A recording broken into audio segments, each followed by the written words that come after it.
At 10:15, we got number 17 Cincinnati, who's 7-1. Trevor number 24 Utah, who's 6-2. Utah favored by 10 points on ESPN. Brendan Sorsby has gone 133 at 204, thrown for 1,843 yards, 20 touchdowns, 1 interception. Evan Pryor's had 66 carries for 478 yards and 3 touchdowns. And Cyrus Allen's had 34 catches for 381 yards and 9 touchdowns. Devin Dampier has gone 138 at 201, thrown for 1,375 yards, 13 touchdowns, 4 interceptions. Wayshawn Parker's had 70 carries for 503 yards and 4 touchdowns. And Ryan Davis had 48 catches for 518 yards and 3 touchdowns. Cincinnati is 0-0 against Utah all time. These two teams have never played.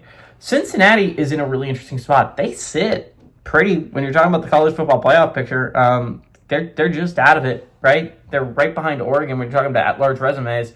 The problem with Cincinnati is their schedule is difficult. Again, not only do you have a road trip to Utah this week, you still have 2 more playoff candidates on your resume, and a very strong playoff candidate that. You got BYU coming to town, one of got to be the most important games of the year if you're Cincinnati.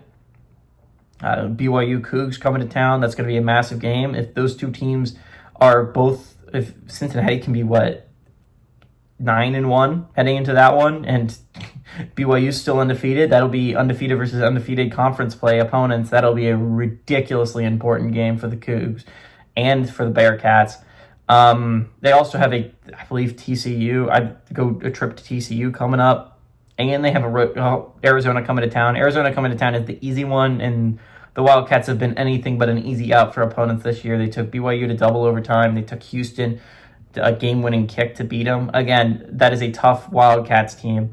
Bearcats have a tough schedule. Utah doesn't quite have that same schedule. They don't play another team that's pushing for playoff contention. They have Kansas State, Kansas, and another nobody down the stretch for the Utes. This is the biggest game for the Utes to stay alive in the playoff contention. Utah right now has the best 2-loss team resume. Now that could change. Again, they can't add much to it after this one.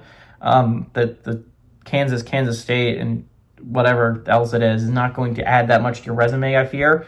And there's a lot of teams, 2-loss teams, that actually can add a decent amount to their resume. If Oklahoma wins out, they're going to add a lot to their resume. Same with Texas winning out. All